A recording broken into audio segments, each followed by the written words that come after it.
Good, happy Saturday evening, everyone. I'm Riley King. Welcome to the Saturday evening edition of the Riley King Newscast, right here on the Riley King Network. We have a lot of news to get to this Saturday evening, so let's get started. First up, Pete Buttigieg on Biden's infrastructure proposal, renewable energy and troop withdrawal. Let's talk about that right now from NBC News.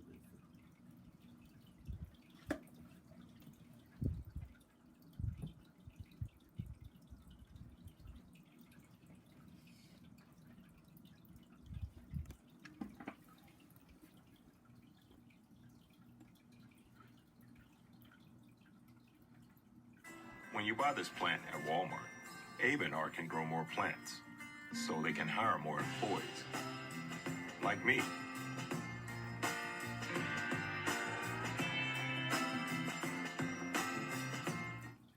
When people talk about infrastructure, they think about roads and bridges and rails. Republicans say they'll do a deal on that right now. If it's so urgent, why not take that deal and worry about housing and elder care immediately after? We're interested in talking to the Republicans about their vision, but we believe these things fit together. We think anything that is getting in the way of leading a good life or joining the workforce is something we ought to tackle as part of infrastructure. But let's keep talking about how to get a good deal. You're open to breaking it up if necessary. Well, again, I'm less interested in what mechanism it goes through in Congress and more interested in getting it done. There's a conversation right now about a big bet on big government that President Biden is making. $6 trillion in new spending. Are we asking government to do too much?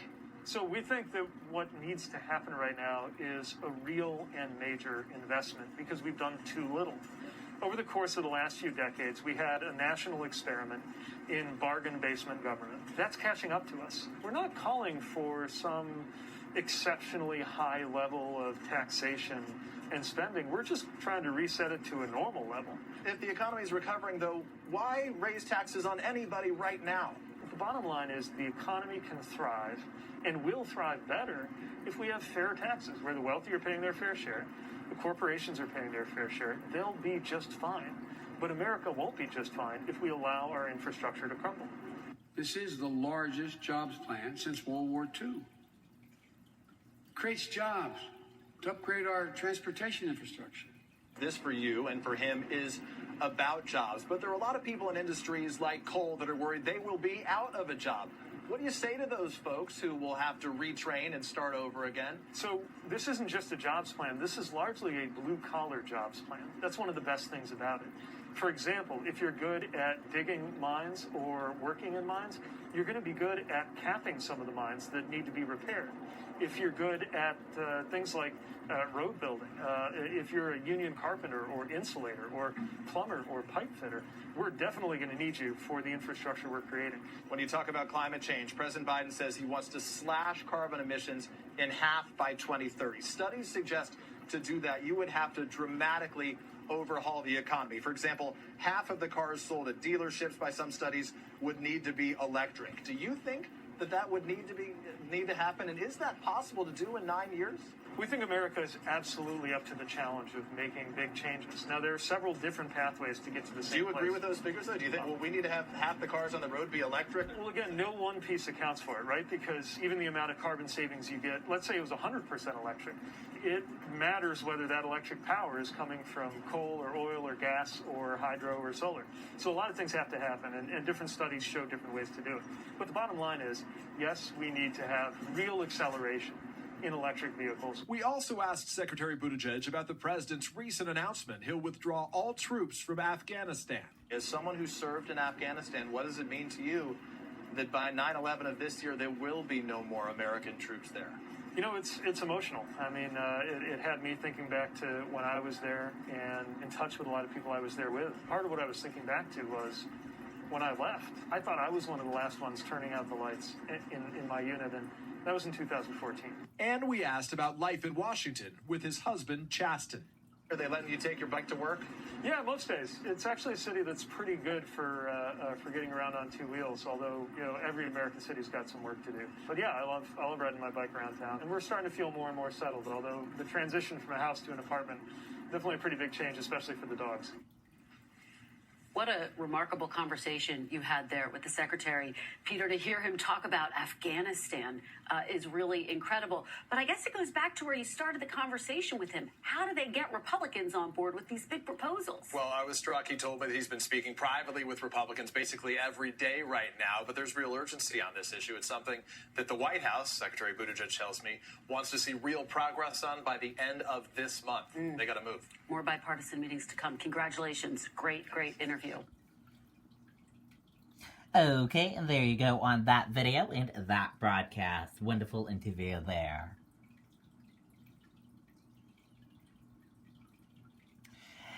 U.S. to restrict travel to and from India aimed overwhelming COVID-19 infectious rates. Let's take a listen to that video from NBC News. When you buy this plant at Walmart, Abe and Art can grow more plants, so they can hire more employees. Like me.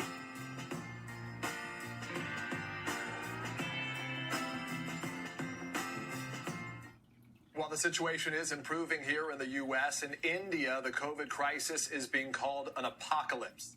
Hospitals and crematoriums there are overflowing. Hundreds of thousands of new infections reported each day, and nowhere near enough vaccines to go around. On Friday, the U.S. announced new travel restrictions to and from India in an effort to keep the main variant there from spreading in the U.S. NBC's Molly Hunter is watching all of it for us this morning from London. Molly, good morning. Hey, Peter, Kristen, good morning. That's right. So flights won't actually stop from India to the U.S., but starting on Tuesday, flights will be restricted for non-U.S. citizens or permanent residents who are traveling from India to the U.S. Now, United Airlines, for example, which runs 4 daily departures from India to the U.S., hasn't changed its schedule yet. But all of this comes as the Indian caseload in the last 24 hours hits another record high. This morning, India in chaos. Overnight, a fire ripping through a COVID ward at a hospital west of Mumbai, killing at least 18 people. The healthcare system collapsing. In the last 24 hours alone, Indian officials report more than 3,500 people have died, with a record 400,000 infected.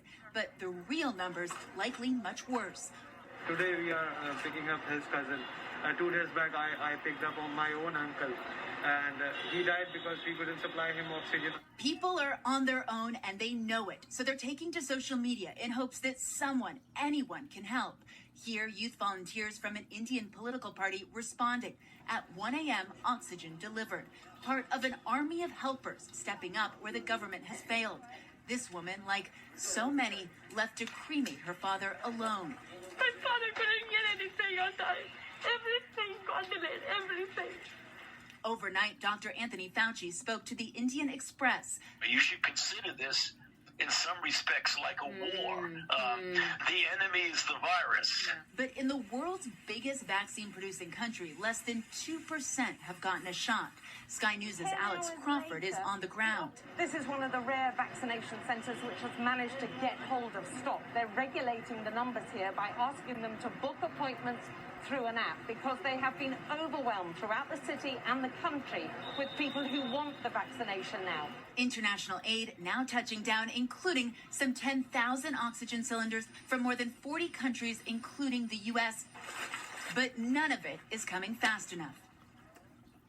Now, the U.S. is also sending PPE and diagnostic testing, but experts say that's not what India needs. India needs a lot more oxygen. They need therapies that can save lives on the ground right now. And guys, they need manpower. They need people, medics who are experienced in crisis situations who can set up field hospitals right now. Now, that Indian variant we have been talking about, even though flights are being restricted, are being even canceled, it has already been detected across the UK and in multiple U.S. states. Peter, Kristen?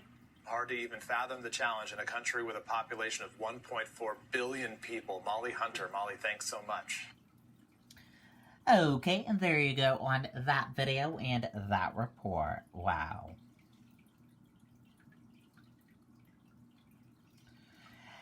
FBI warned Rudy Giuliani he was target of Russia disinformation campaign. Let's take a listen to that video from NBC News. Kelly, good morning to you. Good morning, Kristen. Rudy Giuliani defends himself amid all this scrutiny by saying he was working to defend his friend and client Donald Trump during the Russia investigation and the impeachment. But federal investigators want to know whether Giuliani was working improperly to benefit Ukrainian officials who wanted the American ambassador removed. New developments in the Giuliani saga. There was a big bang, bang, bang on the door. NBC News confirms that federal investigators who seized electronics from Rudy Giuliani's home and office this week are seeking evidence about his efforts to remove longtime American diplomat Marie Yovanovitch from her post as ambassador to Ukraine. Our Ukraine policy has been thrown into disarray. Yovanovitch testified to Congress that Giuliani led a smear campaign against her and urged then-President Trump to fire her. I forced her out because she's corrupt. Yovanovitch became a star witness defending her integrity during the first Trump impeachment. What I can say is that Mr. Giuliani should have known those claims were suspect.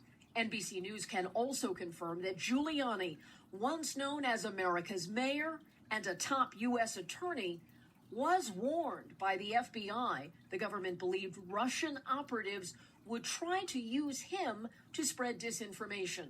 Giuliani's attorney denies that so-called defensive briefing took place. The story is totally false, according to Mayor Giuliani. The event described never happened.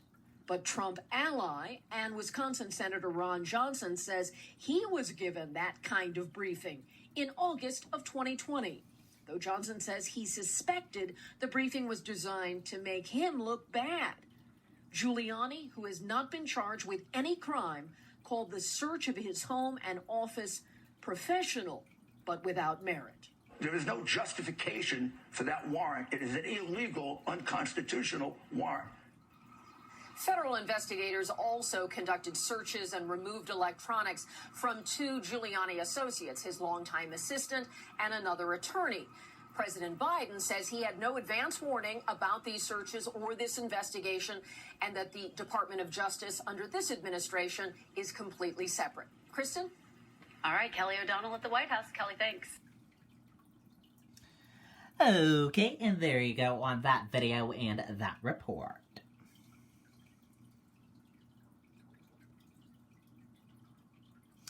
U.S. begins final troop withdrawal from Afghanistan. Let's take a listen to that video from NBC News.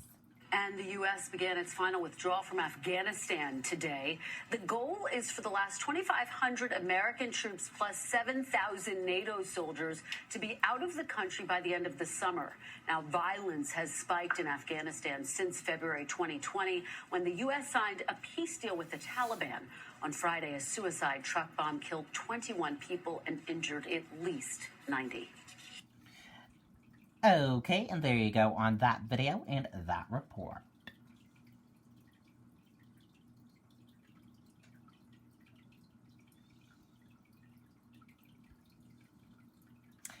The Kentucky Derby is today. The Kentucky Derby race is today on NBC Network, and the big race is at 6:57 p.m. NBC has coverage of the Kentucky Derby from 12:30 p.m. until 7:30 p.m. And here is a look at the list of the 20 horses for the Derby. Let's take a look. And here is that list. Take a look at the horses. Like the King. I like that one. I like that name for the horse. Can't wait for the Kentucky Derby. I'll have special coverage for the Kentucky Derby starting very soon after this broadcast. And now let's switch gears to weather. Here's a look at the weather for all of you across the United States. You're seeing some rain in the Texas area, and there's some rain over here, and there's some rain off over here. Otherwise, the rest of the United States looks nice and dry. And that does it for this evening edition of the Riley King Newscast right here on the Riley King Network. Thank you for watching and have a great evening, everyone. Good night and goodbye.